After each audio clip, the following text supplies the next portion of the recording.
Hi everyone, welcome to econ by Surabhi where economics में एक easy and exam oriented. तो हमने न्यूमेरिकल्स भी हमारे डन कर लिए थे।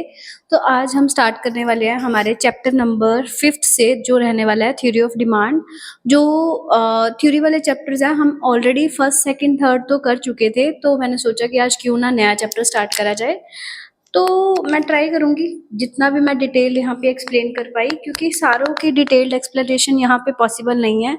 अगर सब किसी बच्चे ने पूरा डिटेल्ड कोर्स चाहिए तो वो मेरा पेड कोर्स ज्वाइन कर सकता है। उसमें आपको सब कुछ मिलेगा, handwritten notes, MCQs practice, daily classes, सब कुछ वहाँ पे अवेलेबल होता है। यूट्यूब पे ये पॉसिबल है कि मैं जितना इंपॉर्टेंट से इंपॉर्टेंट काम डाल सकूँ, और जो उसके प्राइसेस है वो भी बड़े नॉमिनल से रखे हैं मैंने। कोई ऐसे नहीं कि बहुत ज़्यादा है, इतने का तो आप मतलब अगर हम मंथली के हिसाब से चले तो ये आप खाने पीने में ही उड़ा देते होंगे जितने का मेरा कोर्स है।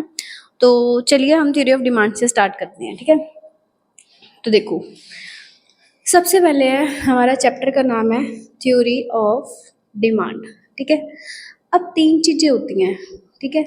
वो कहता है कि ना रियल लाइफ में जो डिमांड के ना तीन साइनोनियम लेके चलते हैं। एक होती है वांट, एक होती है डिज़ायर, और एक होती है हमारी डिमांड, ठीक है। Want, desire and demand. Desire का मतलब होता है सिर्फ मेरी इच्छा, मतलब कि मेरी एक विशफुल थिंकिंग। अब विशफुल थिंकिंग का क्या मतलब होता है कि मैंने सोचा हुआ है कि मैं ना BMW लूँगी, ठीक है, बट मेरे पास पैसे नहीं है। वो सिर्फ मेरी इच्छा है। इच्छा तो कोई भी हो सकती है ना, इच्छा पे तो इच्छा मतलब सोचने के थोड़ी कोई पैसे लगते हैं। उसके बाद है वांट। इसका मतलब क्या है कि आपके पास रिसोर्सेज हैं, मतलब आपके पास पैसा है बट आप अभी एबल नहीं हो उस चीज़ पे लगाने के लिए। मेरे पास पैसे तो हैं कि मैं आईफोन ले लूँ, बट मैं उस पर अभी लगाना नहीं चाहती, ठीक है। और डिमांड का क्या मतलब होता है कि आपकी थिंकिंग भी थी, आपने सोचा भी था, आपके पास रिसोर्सेज भी थे, और आपने उस चीज़ को परचेज भी कर लिया, मतलब आप रेडी भी हैं उस चीज़ पे पैसा लगाने के लिए। तो रियल लाइफ में वो कहता है तीन चीज़ें होती है, डिज़ायर, वांट, डिमांड। वो तीनों साइनोनियम मानी जाती है, बट इकोनॉमिक्स में साइनोनियम नहीं होती। डिज़ायर का मतलब है सिर्फ एक इच्छा, वांट का मतलब है आपके पास रिसोर्सेज है बट आप अभी एबल नहीं हो उस पर लगाने के लिए। एंड डिमांड क्या होती है, डिमांड का मतलब है कि आपने सोचा भी है, आपके पास पैसा भी है, और आप उस चीज़ को परचेज कर भी लेंगे, तो उसको हम क्या बोलते हैं, हमारी डिमांड, ठीक है जी। तो डिमांड में क्या आ जाएगा, डिजायर फॉर अ कमोडिटी, मतलब कि इच्छा, money to fulfil that desire, and readiness to spend money, मतलब आप उस पर पैसा लगाने के लिए रेडी भी हो, ठीक है। तो हर बार ना जैसे कि दो वर्ड्स होते हैं, एक होती है हमारी डिमांड एंड एक होती है हमारी क्वांटिटी डिमांडेड। ये जो दो वर्ड्स है ना, ये बड़े ही बच्चे को मतलब मुश्किल में डालते हैं। एक है डिमांड और एक है क्वांटिटी डिमांडेड। डिमांड का मतलब क्या होता है कि जो भी डिफरेंट डिफरेंट प्राइजेस पे डिफरेंट डिफरेंट चीज़ें मैं परचेज कर सकती हूँ, ठीक है जी। Demand is a quantities of a commodity that a buyer is willing and able to buy at a alternative prices during a given period of time and other things being equal. मतलब कि जैसे suppose कि मैं 5 रुपये पे 10 चीज़ें ले सकती हूँ, 10 रुपये पे मैं 6 चीज़ें ले सकती हूँ, 20 रुपये पे मैं 4 चीज़ें ले सकती हूँ। इसको बोलते हैं डिमांड। एंड क्वांटिटी डिमांड का क्या मतलब होता है कि स्पेसिफिक क्वांटिटी की हम बात करते हैं। किसकी बात करते हैं, स्पेसिफिक क्वांटिटी की, कि मैंने ये पर्टिकुलर क्वांटिटी इस प्राइस पे परचेज कर ली है, उसको हम क्या बोलते हैं, हमारी quantity demanded. Quantity demanded is a particular amount that the buyer are willing and able to buy at a given prices during a given period of time। मतलब एक जो क्वांटिटी मैंने पर्टिकुलरली परचेज कर ली उसको हम क्या बोलते हैं, क्वांटिटी डिमांडेड, ठीक है जी। नेक्स्ट हमारा टॉपिक है that is types of demand. कितने तरह की डिमांड होती है, ठीक है। That is types of demand. अब तीन तरह की डिमांड होती है। टाइप्स ऑफ डिमांड कितने तरह की हैं, तीन तरह की। एक तो है हमारी प्राइस डिमांड, एक है हमारी इनकम डिमांड, और एक है हमारी cross demand. Price demand, income demand and our cross demand. अब प्राइस डिमांड कौन सी डिमांड होती है, प्राइस डिमांड में हम प्राइस और डिमांड का रिलेशनशिप बताते हैं। मतलब कि प्राइस डिमांड में हम प्राइस एंड डिमांड का रिलेशनशिप बताते हैं, जैसे कि demand is a function of price of x. जैसे कि हमें पता है कि किसी चीज़ के प्राइसेस ज़्यादा होने पर उसकी डिमांड कम हो जाती है एंड किसी चीज़ के प्राइसेस कम होने पर उसकी डिमांड क्या हो जाती है, ज़्यादा हो जाती है। ठीक है। सेकंड है हमारा इनकम डिमांड। इनकम डिमांड में क्या होता है, इनकम एंड डिमांड का रिलेशनशिप। अब आप ये चीज़ याद रखना कि इकोनॉमिक्स में इनकम को वाई से लिखते हैं। ठीक है। तो जब आपकी इनकम बढ़ेगी, आपके पास पैसा ज़्यादा आएगा, तो आप उसकी डिमांड भी क्या कर दोगे, ज़्यादा कर दोगे। अगर आपकी इनकम कम हो जाएगी तो उसकी डिमांड भी क्या हो जाएगी, कम हो जाएगी। इनकम डिमांड में कौन सा रिलेशनशिप होता है, पॉजिटिव। इसमें कौन सा होता है, इनवर्स। ठीक है। अब आ गई हमारी क्रॉस डिमांड। इसको बड़े ध्यान से समझना। क्रॉस डिमांड में हम दो चीजें लेके चलते हैं। कौन सी एक होती है कॉम्प्लीमेंट्री गुड्स और एक होती है हमारी सब्स्टिट्यूट गुड्स। इसको ध्यान से समझना। कॉम्प्लीमेंट्री गुड्स कौन सी गुड्स होती हैं, जो दोनों इकट्ठी यूज करी जाती हैं। दोबारा सुनो, complementary goods are those goods which are used together, जैसे कि petrol and vehicle, pen and ink, या फिर मोबाइल एंड चार्जर। ठीक है। अब इसमें क्या होता है, कॉम्प्लीमेंट्री गुड्स में अगर एक चीज का प्राइस बढ़ता है ना, मान लो पेट्रोल का प्राइस बढ़ गए, तो डिमांड किसकी इफेक्ट हो जाएगी, हमारी व्हीकल्स की। अगर पेट्रोल के प्राइसेस बढ़ गए तो डिमांड किसकी इफेक्ट हो जाएगी, व्हीकल्स की। मतलब कि जैसे आपको पता होगा कि थोड़े टाइम पहले पेट्रोल की जब ज्यादा प्राइसेस बढ़ गए थे तो डिमांड इलेक्ट्रिक व्हीकल की स्टार्ट हो गई थी, दूसरे व्हीकल्स नॉर्मल मतलब कम बिकने लग गए थे। और सब्स्टिट्यूट गुड्स कौन सी गुड्स होती हैं, जो सेम होती हैं, एक जैसी, जैसे कि कोक एंड पेप्सी। मेरे को उनमें कोई भी डिफरेंस नहीं लगता, वो मेरे को सेम लगते हैं, उसको हम कौन सी गुड्स बोलते हैं, सब्स्टिट्यूट गुड्स। अब जैसे कि मान लो एक कोक है एक पेप्सी है, दोनों सेम है ना, इसका प्राइस भी 10 है, इसका प्राइस भी 10 है। ठीक है। मान लो पेप्सी 20 की होगी, पेप्सी कितने की होगी, 20 की होगी, तो आप कौन सी चीज लेना प्रेफर करोगे, कोक थोड़ी लोगे, पेप्सी प्रेफर करोगे ना। तो कहते हैं कि इसमें क्या होता है कि अगर एक चीज का प्राइस बढ़ जाता है ना, तो लोग दूसरी चीज की डिमांड करनी शुरू कर देते हैं। दोबारा सुनो कि जब एक चीज का प्राइस बढ़ जाता है तो लोग कौन सी चीज की डिमांड करनी शुरू कर देते हैं, दूसरी गुड की, क्योंकि वो दोनों क्या है, सब्स्टिट्यूट गुड्स हैं, एक जैसी गुड्स है, इसलिए लोग दूसरी गुड पे क्या हो जाते हैं, प्रेफर हो जाते हैं। ठीक है जी। आई होप आपको यहाँ तक अच्छे से क्लियर हो गया होगा। नेक्स्ट हम बढ़ते हैं हमारे demand schedule and demand curve की तरफ। ये भी आपको 2 मार्क्स में पूछा जाता है। बड़ा ही इंटरेस्टिंग चैप्टर है, बट ये थोड़ा सा चैप्टर लेंथी होने के कारण ये बच्चों को थोड़ा मुश्किल देता है, तो हम आराम से ही धीरे धीरे करेंगे। ठीक है। तो मेरे को एक सजेशन चाहिए थी, जैसे कि अब हॉलीडेज चल रही हैं, समर वेकेशन चल रही हैं, क्या आप मेरे को कुछ सजेशन दे सकते हो कि कुछ स्पेशल क्या चीज़, जैसे मैंने अभी आपको न्यूमेरिकल्स का क्रैश कोर्स करवाया, ठीक है, तो मैं ऐसा क्या लेके आऊँ हफ्ते 10 दिन की ड्यूरेशन में कि कौन सी चीज़ पे ज़्यादा मतलब फोकस करा जा सके, थ्योरी पे, न्यूमेरिकल्स पे, 2 मार्क्स पे, एमसीक्यूज पे। मेरे को मतलब मैं काफ़ी दिन से सोच रही थी कि कुछ लेके आऊँ, बट आई कांट अंडरस्टैंड कि क्या चीज़ ज़्यादा ज़रूरी है अभी के टाइम पे। अब देखो आगे है डिमांड स्केड्यूल। ठीक है। अब जहाँ पे भी स्केड्यूल आ जाए ना, उसका मतलब होता है टेबल। ठीक है। वो टेबल जो डिफरेंट डिफरेंट प्राइस और डिफरेंट डिफरेंट डिमांड को दर्शाता है। जहाँ पे भी स्केड्यूल आ जाए उसका मतलब होता है टेबल। टेबल हमें क्या बताता है, demand schedule is that schedule in which other things remaining constant. अब ये बार बार other things remaining constant, other things remaining constant लिख रहे हैं। इसका मतलब ये है कि सिर्फ प्राइस और डिमांड का रिलेशनशिप दिखाना है, बाकी उसको जो भी फैक्टर्स इफेक्ट करते हैं उसकी बात हम नहीं कर रहे। ठीक है।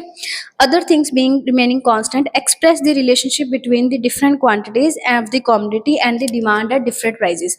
मतलब डिफरेंट डिफरेंट प्राइजेस पे जो आप डिफरेंट डिफरेंट गुड्स को शो करते हो उसको हम क्या बोलते हैं, डिमांड शेड्यूल। अब डिमांड शेड्यूल दो तरह का होता है, ये आपको 2 मार्क्स में पूछते हैं। एक होता है इंडिविजुअल डिमांड शेड्यूल, एक होता है मार्केट डिमांड शेड्यूल। ठीक है। इंडिविजुअल डिमांड शेड्यूल में हम सिर्फ एक पर्सन की डिमांड और एक पर्सन के प्राइस, एक पर्सन जो डिफरेंट डिफरेंट प्राइजेस पे चीजें ले सकते हैं उसकी बात करते हैं। इंडिविजुअल का मतलब एक ही पर्सन होता है ना। और मार्केट डिमांड शेड्यूल का मतलब क्या होता है कि एक मार्केट में एक से ज्यादा पर्सन है। मान लो 5 रुपए प्राइस पे ए बंदा 4 चीजें ले रहा है, दूसरा बंदा 6 ले रहा है। ₹4 प्राइजेस पे ये बंदा 6 ले रहा है, ये बंदा 8 ले रहा है। अब माइक्रो इकोनॉमिक्स पढ़ रहे हैं तो हम मार्केट का मतलब एक से ज़्यादा पर्सन की बात करेंगे। अब सारी मार्केट तो हम दिखा नहीं सकते ना, तो मार्केट डिमांड शेड्यूल कैसे निकलेगा? इन दोनों को ऐड कर दो, इन दोनों को ऐड कर दो, ठीक है, वो हमारा क्या हो गया? Market demand schedule. उसके बाद आपका टॉपिक है कर्व का। अब देखो, शेड्यूल से कर्व जाना बड़ा इजी है। जब आप किसी शेड्यूल को ग्राफ पे प्रेजेंट कर दोगे ना, जो मैंने टेबल बनाया है, अगर हम उसकी ग्राफिकली प्रेजेंटेशन कर देंगे तो उसको हम क्या बोलते हैं? कर्व बोलते हैं, ठीक है। तो डिमांड कर्व क्या होता है कि अगर आप किसी शेड्यूल की ग्राफिकली प्रेजेंटेशन कर दोगे तो उसको हम क्या बोलेंगे? हमारा डिमांड कर्व। उसी तरह से individual demand curve, market demand curve. Individual demand curve क्या होएगा? एक इस इंडिविजुअल डिमांड के शेड्यूल को जब आप ग्राफ पे प्रेजेंट कर दो तो आपका कर्व बन जाएगा। तो डिमांड कर्व कुछ इस तरह से होता है, नेगेटिव स्लोपिंग करता है। ये हम पढ़ेंगे कि क्यों नेगेटिवली स्लोप करता है। तो नेगेटिवली स्लोप करता है, यहाँ आ गई मेरी यूनिट्स, यहाँ आ गया मेरा प्राइस। सिमिलरली जो मार्केट वाला बनेगा वो भी वैसे ही होता है, उसमें भी कोई फर्क नहीं होता, वो भी डाउनवर्ड स्लोप ही करता है, ठीक है। तो इतना यहाँ तक आपका हो गया। एक टॉपिक आप और कर लेते हैं, that is our demand function. आज की वीडियो में बस हम इतना ही करेंगे, और मेरे को अगर ये वाले वीडियो का अच्छा रिस्पॉन्स आया फिर ही मैं अगली वीडियो बनाऊंगी, नहीं तो थोड़े टाइम का एक बार ब्रेक लेते हैं, 5 से 6 दिन का। उसके बाद फिर मैं या तो +1 का शुरू करूँगी या ग्रेजुएशन का। +2 का एक बार नहीं बनाऊंगी। अगर रिस्पॉन्स अच्छा आया तो कल वीडियो आएगी, क्योंकि लास्ट वीडियो में भी कोई खास रिस्पॉन्स नहीं आया। मेरे को लगता है बच्चे छुट्टियों में इंटरेस्ट नहीं लेते पढ़ने में। डिमांड फंक्शन या फिर डिटर्मिनेंट्स ऑफ डिमांड। अब इसका मतलब क्या होता है कि डिमांड को कौन से फैक्टर्स इफेक्ट करते हैं। अब 2 तरह के डिमांड फंक्शन होते हैं, एक होता है इंडिविजुअल, एक होता है market. Individual demand of x is a function of. अब इंडिविजुअल डिमांड, एक पर्सन की डिमांड कौन से फैक्टर्स पे इफेक्ट करती है? एक तो price of good x, price of related goods, अपना taste and preferences, future expectation and income, ठीक है। मतलब कि एक अकेले पर्सन की डिमांड कौन से फैक्टर्स पे इफेक्ट करती है? सबसे पहले तो है प्राइस ऑफ गुड एक्स। जो चीज़ आप ले रहे हो, मैंने अभी बताया था कि प्राइस और डिमांड का कौन सा रिलेशनशिप है? नेगेटिव ना, प्राइस बढ़ा डिमांड कम, प्राइस कम डिमांड ज़्यादा, ठीक है जी। नेक्स्ट है हमारा सेकंड आएगा इनकम। इनकम के साथ क्या रिलेशनशिप था? इनकम बढ़ी तो डिमांड भी आपकी क्या हो जाएगी? बढ़ जाएगी ना। इनकम और डिमांड का कौन सा रिलेशनशिप है? पॉजिटिव। थर्ड है टेस्ट एंड प्रेफरेंसेस। कई बार कंज्यूमर किसी एक पर्टिकुलर टेस्ट पे स्टक हो जाता है। जैसे कि मान लो कि सपोज कि आपको किसी एक पर्टिकुलर ब्रांड के कपड़े पसंद है तो आप वही चीज़ लेना पसंद करोगे। उस केस में आप ऐसे नहीं है कि शिफ्ट कर जाओगे, क्योंकि कंज्यूमर कई बार एक ही चीज़ पे स्टक कर जाता है, ठीक है। टेस्ट हो गया, वाई हो गया, ये हो गया।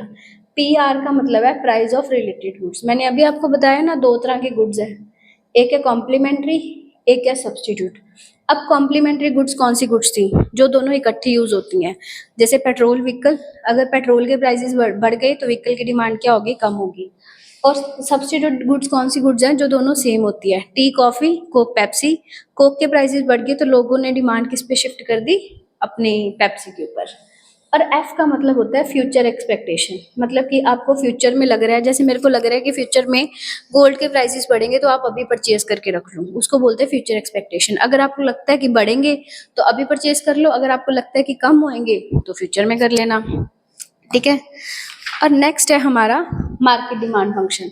अब मार्केट में ना इंडिविजुअल्स वाले तो सारे आएंगे ही आएंगे, साथ में और सारे फैक्टर्स हैं। जैसे कि पहला फैक्टर है हमारा पॉपुलेशन का। अब ऐसे नहीं है कि उसको दोबारा एक्सप्लेन करने बैठ जाओगे, मतलब ये वाले फैक्टर्स वैसे लिख के साथ में लिख देना, यहाँ पे मार्केट आई है मेरा, ठीक है। पॉपुलेशन एक तो इफेक्ट डालता है मार्केट में। अब पॉपुलेशन का क्या मतलब है? मान लो किसी कंट्री की पॉपुलेशन ज़्यादा है, वहाँ पे डिमांड भी तो ज़्यादा होगी ना, और साथ साथ कॉम्पोजिशन ऑफ पॉपुलेशन भी इफेक्ट डालता है। अब कॉम्पोजिशन का मतलब होता है कि किस तरह के लोग आपकी पॉपुलेशन में हैं। मेल्स ज़्यादा है, फीमेल्स ज़्यादा है, बच्चे ज़्यादा है, बुजुर्ग ज़्यादा है। अगर बुजुर्ग ज़्यादा तो मेडिसिन की डिमांड ज़्यादा होगी, इस तरह से, ठीक है। नेक्स्ट है हमारी गवर्नमेंट पॉलिसी। सरकार की पॉलिसी किस तरह की है? अगर सरकार चाहती है कि कोई चीज़ बिक जाए, उस पर सब्सिडी लग जाती है। अगर वो चाहती है कि कोई चीज़ ना बिके तो उस पर टैक्स लग जाता है। नेक्स्ट है हमारा क्लाइमेट एंड सीजन। आप किस तरह के सीजन में रह रहे हो? पंजाब में रह रहे हो, वहाँ गर्मी ज़्यादा होती है, सर्दी की चीज़ों की डिमांड कम होती है। अगर आप हिमाचल वाली साइड रह रहे हो, वहाँ पे सर्दी वाली चीज़ों की डिमांड ज़्यादा है क्योंकि वहाँ पे वेदर ठंडा रहता है। और लास्ट है हमारा डिस्ट्रीब्यूशन एंड इनकम की आप किस तरह के लोगों के लिए चीज़ें बनाना चाह रहे हो, अमीर, गरीब या मिडल। मिडल के लिए कंफर्ट, अमीरों के लिए लग्जरी और हमारे लोअर के लिए नेसेसरी चीज़ें। तो आपका ये वाला टॉपिक यहाँ तक कंप्लीट हो गया। नेक्स्ट की वीडियो में हम जो भी रिमेनिंग टॉपिक है, अगर रिस्पॉन्स अच्छा आया तो अगली वीडियो आएगी, अदरवाइज थोड़ा टाइम ब्रेक देंगे। आप भी इंजॉय करो, मैं भी इंजॉय करती हूँ, ठीक है जी। तो ये वीडियो अच्छी लगी तो लाइक कमेंट शेयर, एंड हमारा पेड कोर्स चल रहा है रेगुलर में।